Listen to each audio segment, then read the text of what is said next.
llueva o nieve o terremoto, lo que sea, acá van a estar. Y ya trajeron su pasito virtual, así que bueno. Esta vez sí va a ser presencial. Y ya saben que cuando dan virtual me ponen que chat GPT y todas las cosas. Ni por ser no supervisado lo dan solito. Por ese motivo, justos pagan por pecadores, así que lo van a dar presencial. Bien, como es netamente teórico de lo que hagamos hoy día,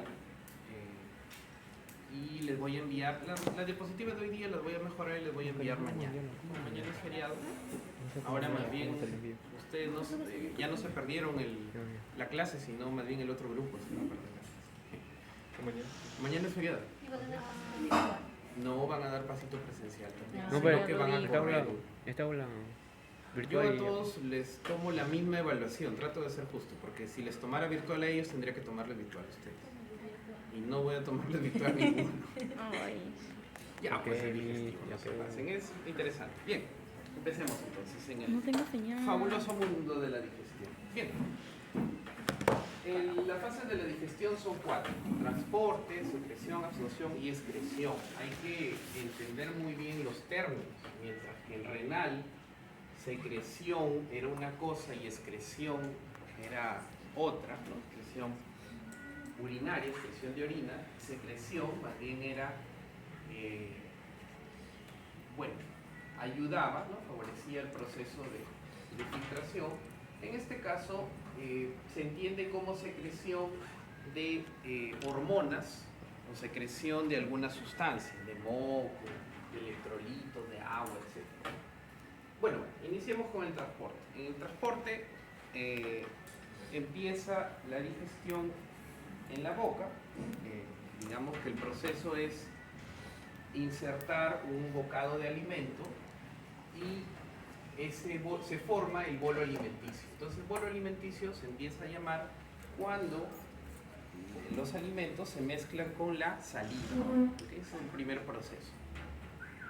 Una vez que se ha mezclado con la saliva, efectuamos el proceso de masticación, o bueno, todo está ahí junto, ¿no? Se va mezclando con la saliva, se va formando el bolo alimenticio. Ese bolo alimenticio, luego de unos segundos de haber masticado, deglutimos, ¿okay? Hacemos el proceso de deglución, que es el paso de la boca, faringe, pasa hacia la hipofaringe con dirección al esófago, ¿no? Ahí lógicamente el proceso de deglución tiene que cerrarse la epiglotis para evitar que cualquier alimento pase por la vía aérea, ¿no? Bien, pasa entonces al esófago. Luego, el esófago es netamente un tubo de transporte, nada más, no hay mucha función en el esófago. El estómago sí es importante porque ahí se da la mezcla de los alimentos. En este caso, ya cuando toma contacto el bolo alimenticio con el jugo gástrico, el jugo del estómago, deja de llamarse bolo alimenticio para llamarse quimo. Cuando se mezcla, se llama ahora quimo. ¿Okay? Cuando se mezcla con el jugo gástrico, se llama quimo. Luego, una vez que es procesado, claro que tarda 1 hora, 2 horas, puede tardar hasta 6 horas en el estómago, dependiendo del tipo de alimento y la cantidad de alimento que uno haya ingerido. Luego hay un vaciado gástrico, ¿no? Se vacía el contenido del estómago al intestino delgado. Muy bien, el intestino delgado también da muchas vueltas porque el intestino delgado pues, es bastante largo en todas sus porciones. Al final, cuando justo está antes, o mejor dicho, cuando se mezcla con el jugo intestinal y con el jugo pancreático, que también recibe la segunda porción del duodeno, entonces adquiere el nombre de quilo. Justamente por eso hay unos vasos quilíferos en el intestino, quilíferos de kilo, porque son los vasos que van a absorber los nutrientes, ¿no? La parte importante de los alimentos. Bien, lo que no haya sido absorbido, que no haya sido kilo, mejor dicho, termina yéndose por el intestino grueso, ¿no? Se van formando las heces. Las heces en realidad se forman desde el ciego, ¿okay? El ciego es la primera porción del intestino grueso. Se van formando y lo único que cambia es la cantidad de agua, es decir, se va absorbiendo agua para que las heces se vuelvan más consistentes, ¿okay? Porque al inicio son blandas, son son semilíquidas, ¿no? Por acá. Conforme van perdiendo agua, llegan pues ya a nivel del recto para luego ser expulsadas a través del reflejo de la defecación. Bien, estamos hablando, entonces todo el recorrido que hemos hecho es el recorrido en realidad del componente principal del sistema digestivo, que es el tubo digestivo. Tenemos dos componentes, el tubo digestivo y las glándulas anexas. ¿Cuál es el tubo digestivo? Justamente habíamos hecho el recorrido, ¿no? Tenemos la boca, la faringe, el esófago, el estómago, el intestino delgado, el intestino grueso y finalmente la salida, que es el canal anal o ano. La salida no se llama recto. Recto es parte del colon o del intestino grueso. ¿Ok? No por educación las personas hablan del recto, no. ¿Ok? Simplemente la salida, así como la entrada es la boca, la salida es el ano. Punto final. ¿Ok? El recto es interno y es parte del intestino grueso, o también llamado colon, es lo mismo, ¿no? Colon o intestino grueso. Bien, recuerden, vamos a hacerle seguimiento al colon. El colon inicia en el lado derecho, en la fosa ilíaca derecha, donde tenemos nuestro apéndice. Justamente acá está una colita, voy a tratar de dibujar, esta colita de aquí es el apéndice. Ese apéndice está a nivel del ciego. El ciego es la primera porción del intestino grueso o del colon. De ahí es fácil porque si nos ubicamos en nuestro apéndice, ¿no? La idea, tenemos ciego, luego sube, será colon ascendente, luego pasa hacia la izquierda, será colon transverso, colon horizontal, luego desciende, colon descendente, acá está, colon descendente, luego hay una porción sigmoidea, colon sigmoides, sigmoidea viene de sigma, sigma forma de S, entonces colon sigmoideo, y luego la parte recta del colon se llama recto, ¿ok? Y bueno, la salida, ya saben, es el ano. Bien, en el recto es donde ya están las heces a punto de expulsarse, de ser expulsadas. Se dice, bueno, Gaitos dice que por lo general el recto está vacío. Es decir, ¿por qué permanece vacío? Porque cuando haya presencia de heces, ya se inicia el reflejo de la defecación. ¿Okay? Bien. Entonces, lo que acabo de comentarles es el tubo digestivo. El tubo digestivo es como si, imagínense, fuera un solo tubo. Si nosotros extendiéramos el intestino delgado, el intestino grueso, lo podríamos hacer todo un solo tubo, ¿no? Todo un solo camino, un solo conducto. Bien, sin embargo, existen glándulas anexas. Las glándulas anexas son aquellas que vierten su contenido al tubo digestivo. Tenemos tres glándulas anexas. La primera en la boca, que son ¿quiénes? Las glándulas salivales. ¿Qué glándulas salivales conocemos? Los tres pares, que son las glándulas parótidas, la glándula submaxilar y la glándula sublingual. ¿Bien? ¿Qué es lo que producen? Producen la saliva. Ya saben que la saliva, cuando se mezcla con el bolo alimenticio, cuando se mezcla con los alimentos, forma el bolo alimenticio. Muy bien, lógicamente hay otras estructuras como la lengua, como los dientes, que participan en el fenómeno de la masticación. No voy a ahondar en eso porque la idea es que ustedes revisen esa parte, ¿no? Muy bien. Otra glándula anexa es el páncreas. Bien, el páncreas es una glándula anexa. ¿Por qué? Porque el contenido, ¿cómo se llamará el producto del páncreas? En realidad el páncreas tiene dos porciones, la porción endocrina y la porción exocrina. La porción endocrina era de las hormonas, eso ya lo vimos en la estructura y función 1. Es decir, las hormonas son todas aquellas que se vierten a sangre. Páncreas endocrino tenemos el glucagón, la insulina, ¿no? Las células alfa, glucagón, células beta, insulina, células delta, somatostatina, también hay el péptido pancreático. Bueno, pero nos interesa la porción exocrina del páncreas. La porción exocrina del páncreas, ¿qué genera? El jugo pancreático. El jugo pancreático tiene muchos elementos. Por mencionar, tiene, por ejemplo, la lipasa, va a tener la amilasa, va a tener proteasas, va a tener bicarbonato, por ejemplo. ¿Okay? Va a tener muchísimas. Es uno de los jugos más complejos que hay. Ustedes tienen que aprender cada jugo. Jugo gástrico, qué componentes tiene, jugo intestinal, qué componentes tiene, jugo pancreático, qué componentes tiene. Porque eso le va a venir en el teórico y bueno, de repente en el práctico. Bien, Entonces el páncreas va a confluir con otra glándula, que es el hígado. El hígado produce en este caso la famosa bilis. ¿Okay? El hígado produce la bilis. Por ahí dice el doctor, pero ¿no es la vesícula biliar que produce la bilis? No, la vesícula biliar solamente almacena y concentra a la bilis, pero no la produce. La produce el hígado en general, en términos generales. La vesícula biliar no se considera una glándula, más bien es simplemente almacenamiento. La vesícula biliar es la que está aquí atrás del hígado, es como un saco pequeño, que lo que hace es almacena la bilis y está esperando, digamos, por ejemplo, el efecto de la CCK, de la colecistocinina o colecistoquinina, para liberar esa bilis que está ahí almacenada en el momento adecuado. Especialmente cuando la persona come muchas grasas, cuando come alimentos ricos en grasas, por lo tanto, ya tenemos algo por ahí que estimula la producción de CCK. Y la CCK permite que la vesícula biliar libere su contenido. Lógicamente, ¿cuál será su contenido? La bilis. ¿Cuál es la función de la bilis? La función de la bilis es emulsificar las grasas. ¿Qué significa emulsificar? Solamente significa destruir componentes grandes y los hace más pequeños, pero no efectúa digestión propiamente dicha. La digestión propiamente dicha de los lípidos está dada por esta de acá, por la lipasa. ¿Okay? Mucho cuidado con eso. O sea, digamos que tenemos grasa grande, ¿no? Molecular, y lo que hace es la bilis solamente destruye. Es una acción detergente. ¿Okay? La destruye en grasas más pequeñas, algo así, en lípidos más pequeños. Bien. La función de la vesícula biliar entonces era almacenamiento. Otra función de la vesícula biliar es concentración de la bilis. ¿Qué significa concentrar algo?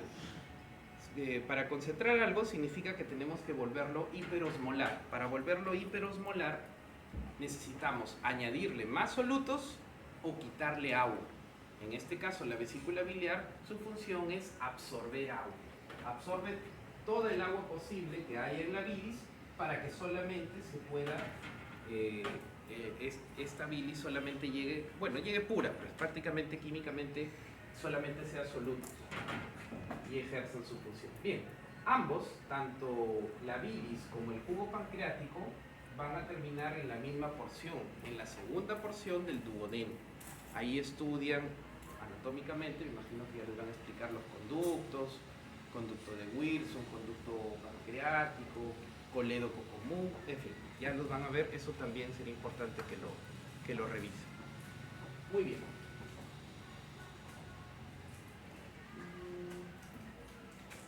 Avancemos. Después hay otras funciones, pero de forma general, secreción, lo vamos a ver de aquí, secreción de sustancias, absorción de nutrientes, pero no se absorbe todos los nutrientes, ¿okay? Se supone que se absorbe solo algunos nutrientes, o bueno, parte de la dieta. Lo que no se absorbe termina siendo excretado a través de las heces. ¿Okay? Eso ya es entendible y bueno, todo el mundo conoce el tema, ¿no? Bien, si hablamos de las glándulas anexas, ya habíamos visto páncreas, hígado, glándulas salivales. ¿Cómo se llama la inflamación? ¿Cuáles son las glándulas salivales más grandes? ¿Cómo se llaman las glándulas salivales más grandes e importantes? Las parótidas, las glándulas parótidas. ¿Okay? La inflamación de las parótidas se llama parotiditis, o también llamada una enfermedad conocida como paperas. Paperas es la parotiditis, la inflamación de las glándulas salivales, generalmente por obstrucción del conducto. Ahí en anatomía les pregunto, por ejemplo, ¿cómo se llama el conducto de la glándula parótida, por decirlo? Creo que esteno, me parece, no me acuerdo. Bueno. Pero ahí tienen que revisar todo. Bien, páncreas, hígado, ya habíamos hablado algo. Esas eran las glándulas anexas. En cuanto a glándulas propias, el sistema digestivo tiene sus propias glándulas. Es decir, la boca, el esófago, el estómago, el intestino, todos ¿Qué tienen en común? Que tienen glándulas mucosas que producen moco. Y este moco es importante en todo el tubo digestivo para evitar básicamente que los alimentos desgarren o hagan alguna lesión en el tubo digestivo. O sea, es como si formaran una capa alrededor del tubo, ¿no? Del esófago, por ejemplo, y así digamos, el alimento resbale. ¿Okay? La idea es que el alimento pase directo al estómago y a todas las partes para que resbale y no vaya a ocasionar alguna herida, alguna llaga, de repente alguna herida en el esófago, ¿no? Por ejemplo. Bueno, hay 6 glándulas especializadas, tienen diferentes nombres, como las criptas de Lieberkühn, ¿okay? En el intestino delgado, en fin, glándulas tubulares profundas y otras más. Bien. ¿Qué es lo que se secreta? Se secreta moco, ya habíamos hablado de moco, enzimas digestivas. Justamente la idea, en realidad aquí tienen el resumen de lo que para dominar el capítulo de digestivo es necesario aprenderse todo esto de acá.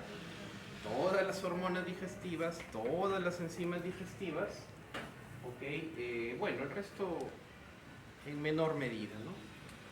La producción también del factor intrínseco de Caspel. Ese tiene una historia, pero ya lo vamos a ver en la siguiente clase. Bien, por ahora nos interesa, vamos a saltarnos aquí. Oh, no, está bien, vamos a hablar del sistema nervioso. ¿Quién regula la digestión? Como todo en nuestro organismo, tiene que ver el sistema nervioso, que es el que comanda.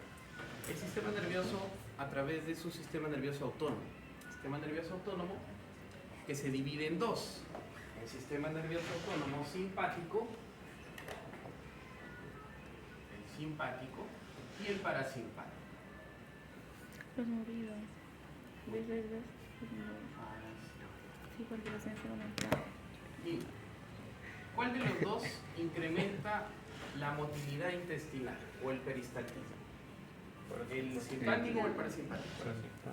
¿Cuál? ¿Con seguridad? Bonito. ¿Cuál aumenta el peristaltismo? El parasimpático. Bien, aumento de la peristalsis o peristaltismo, que es el movimiento, la motilidad intestinal. Eso sucedió a la mami, dirá. O peristalsis. Mientras que el simpático, ya saben, es la función opuesta. El sistema nervioso simpático más bien la inhibe. Bien, en el sistema nervioso parasimpático, ¿a quién tenemos? Tenemos a la acetilcolina como neurotransmisor y por lo tanto los receptores son colinérgicos. Un poco recordándoles porque a veces vienen ese tipo de cosas. Mientras que arriba aquí funciona la adrenalina y la noradrenalina o epinefrina, norepinefrina y sus receptores son adrenérgicos. Bueno, ahí lo sacan, si se aprenden adrenalina y sale, ¿no? Adrenalina, adrenérgico. Acetilcolina, colinérgico. Bien, de ahí que vamos a deducir que cuando hay mayor cantidad de acetilcolina, aumenta el peristaltismo. Y si hay mayor cantidad de adrenalina, disminuye el peristaltismo. ¿Ok?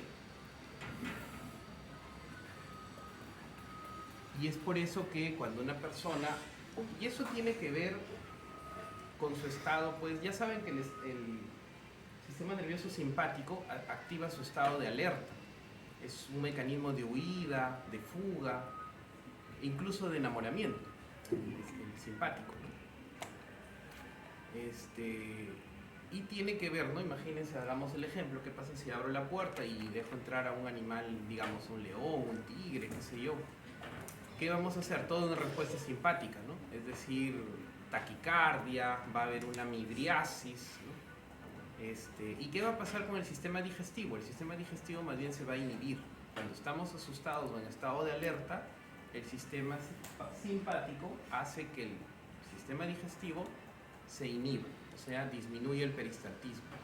Y eso tiene que ver con que, por ejemplo, cuando ustedes van al baño, por lo general lo hacen en sus casas. Hay personas que incluso de viaje no pueden defecar en el viaje, ¿ok? Son nerviosos y no pueden ir a otro baño que no sea el suyo. Pero no es porque su casa tenga algo especial, no, sino porque En casa uno está en estado relajado, tranquilo. Y eso significa que está actuando, en estado relajado y tranquilo, está actuando el sistema nervioso parasimpático. Como actúa el sistema nervioso parasimpático, ahí recién se dan los reflejos de la defecación y en este caso la motilidad intestinal y todo eso. Y entonces cuando uno está nervioso, más bien no va del baño, ¿no? Bien. Lo otro que influye es el sistema límbico. El sistema límbico, el sistema de emociones. ¿Qué tiene que ver con la digestión? Por supuesto, con el hambre.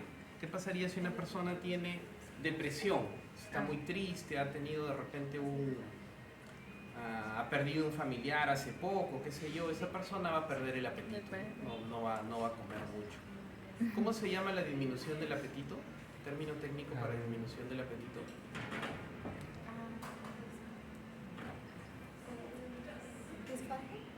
No, disfagia es dolor. La disfagia, la odinofagia son manifestaciones clínicas más bien de una amigdalitis, por ejemplo.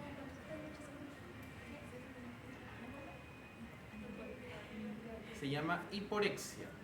Hiporexia. Tiene que ver con anorexia, pero anorexia es no comer nada, ¿no? La falta absoluta de hambre, la ausencia absoluta de apetito. Es un trastorno alimenticio, ¿no? Pero la hiporexia se puede dar en el transcurso de alguna emoción fuerte, ¿no? Bien, y lo otro, la ansiedad. La ansiedad también, por ejemplo, imagínense, están esperando el resultado de sus notas o de sus exámenes, o están estudiando, son ansiosos, comen más, ¿no? Incrementa el apetito. Muy bien.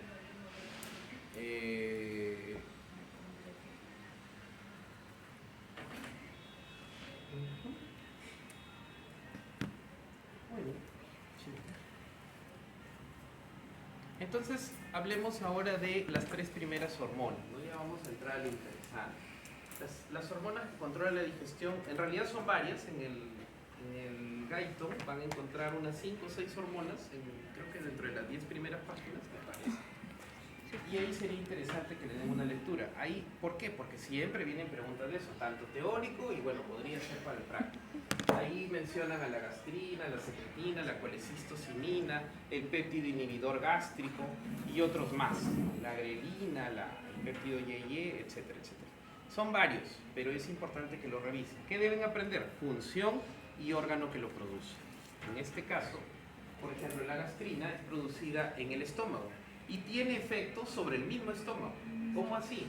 Bueno, resulta que la gastrina se produce, bueno, acá no lo dice, pero se produce más a nivel del antro pilórico, de la parte inferior del estómago, de la parte final.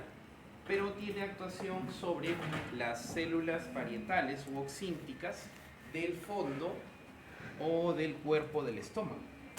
¿Qué hace y cuál es la función de estas células parietales u oxínticas? Es la producción de ácido clorhídrico, y también factor intrínseco de Caster. Factor intrínseco de Caster, ya lo vamos a ver la próxima semana, tiene que ver con la absorción de vitamina B12, de la cianocobalamina, pero eso todavía no. Vamos a hablar más bien del ácido clorhídrico. Bueno, esa era la gastrina. Lo opuesto es la secretina, algo así como que aprendan el país. Esta gastrina con la secretina son como opuestos, porque mientras uno hace que se produzca ácido clorhídrico en el estómago, la secretina más bien actúa a nivel del páncreas. Es decir, ayuda a que produzca el jugo pancreático, ya no el gástrico, sino pancreático, y más bien la producción es rica en bicarbonato, o sea, es rica en esto de acá. Y ya saben que el ácido clorhídrico es un potente ácido, mientras que el bicarbonato es una base débil, pero base al fin y al cabo. Aunque sea débil, pero es una base. Y lo que va a hacer es ayudar a neutralizar este ácido fuerte. Se dice que el pH del ácido clorhídrico es 0,8, casi se acerca al 0. Ya saben que cualquier sustancia que se acerque a 0 es bastante ácida. Y cualquier sustancia que se acerque a 14 es bastante básica, ¿no? Pero en este caso, 0,8 es bastante ácido. ¿Cómo se dan cuenta del poder que tiene el ácido clorhídrico? El ácido clorhídrico en realidad destruye muchas cosas. Puede destruir, por ejemplo, el caucho, el hule, destruye huesos, qué le digo que destruye huesos? Por ejemplo, los perritos en su estómago tienen igual que nosotros ácido clorhídrico y ellos pueden alimentarse de huesos. En realidad nosotros también, el ser humano también, sino que claro, no lo hace de esa manera. Pero hipotéticamente podría, porque tiene ácido clorhídrico, que destruye todo, menos el metal y bueno, por ahí alguna que otra sustancia que se escape. ¿Cómo se dan cuenta del poder que tiene el ácido clorhídrico? Compárenlo con el ácido muriático. ¿Han escuchado hablar del ácido muriático? Sí, que le echan a los baños. Que se utiliza para limpiar los baños, los inodoros, los lavabos y los deja relucientes, quita cualquier mancha. El ácido muriático no es otra cosa que ácido clorhídrico. Es lo mismo, es el HCl. Deja de hacer eso. Solo que No es necesidad. está diluido con agua. El ácido muriático es probablemente ácido clorhídrico al 10%. ¿Qué significa? Que tendrá 10% ácido y 90% agua. El ácido clorhídrico de nuestro estómago está más concentrado que el ácido muriático. O sea, si entraría en contacto el ácido de nuestro estómago con algún órgano que no sea el estómago, va a causar una quemadura química, una corrosión. ¿Okay?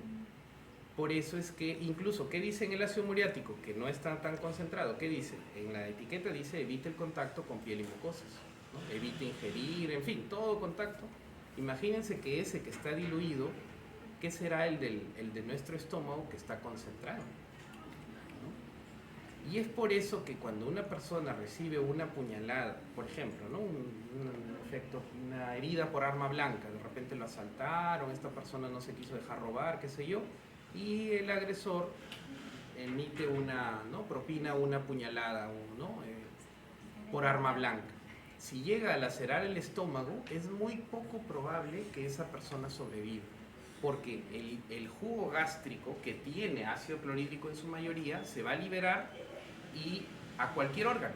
Si cae, por ejemplo, a nivel del intestino grueso, lo perforará, le hará huequitos, ¿no? Así, hará orificios, y si se perfora el colon o el intestino grueso, ¿qué va a salir? Heces. Va a terminar con una peritonitis bacteriana. Y también va a terminar con una peritonitis química, porque por ejemplo puede caer en hígado, entonces va a deteriorar el hígado, puede caer en páncreas, en donde se les ocurra que haya en el abdomen. En algunos casos hacia arriba, de repente hace daño al diafragma, entonces va a tener problemas respiratorios, una telectasia de repente, un pulmón colapsado, etc. ¿no? Entonces el ácido clorhídrico es muy, muy potente. Y la pregunta es, ¿y por qué no le hace daño al mismo estómago? ¿Por qué no le hace daño al mismo estómago? Porque el estómago, gracias a la producción de moco, este moco también es una sustancia básica, bastante básica, lo que hace es contrarrestar el efecto de este ácido. Es por eso que la única mucosa o epitelio que está preparado para soportar el ácido clorhídrico es el del estómago. El resto de órganos no tolerarían eso. Bien. Y de ahí que, miren lo que dice la secretina. La secretina dice que hace que el páncreas secrete su jugo digestivo o jugo pancreático de páncreas, rico en bicarbonato, para neutralizar el contenido ácido del estómago al entrar en el intestino delgado. Bien, veamos, retrocedamos a una imagen de las primeras que teníamos aquí. Bien, entonces recuerden, el bolo alimenticio entró por el esófago, fue deglutido, está en el estómago. De repente lleva media hora o una hora, ¿okay? Haciendo digestión. ¿Qué pasa si el jugo gástrico, digamos que aquí tenemos un esfínter? ¿Cómo se llama el esfínter superior del estómago? Cardias. ¿Cómo se llama? Cardia. Y el otro se llama píloro. El que hace contacto con el duodeno se llama píloro. Bueno, muy abajo, por aquí. Bien. Listo, entonces tenemos cardias y píloro. ¿Qué pasaría si este cardias, digamos, por alguna malfunción, deja que parte del jugo gástrico, o cuando se está haciendo digestión, suba, ascienda por el esófago? ¿Qué va a ocasionar? Va a ocasionar unas heridas. ¿Cómo se llaman las heridas en el tubo digestivo? Se llaman úlceras. Ahora, esta úlcera adquiere el nombre del órgano. Por ejemplo, si está por aquí, será úlcera esofágica. ¿Y quién produce la úlcera esofágica? El ácido clorhídrico. Es su principal causa. Ahora, ¿qué pasaría si es que se va al duodeno? Y aquí es más obvio, porque se supone que si lo estuvo mezclando con el jugo gástrico por un par de horas, ¿cómo va a salir ese quimo? Ese quimo va a salir ácido, va a ser un quimo ácido. Y si está el quimo ácido a nivel del intestino, lo va a quemar, va a haber una corrosión. Por ahí. Justamente, por eso, ¿qué decía la secretina? La secretina decía que ayuda a liberar del páncreas un contenido rico en bicarbonato. Porque el bicarbonato lo que hace es bajarle la acidez al quimo.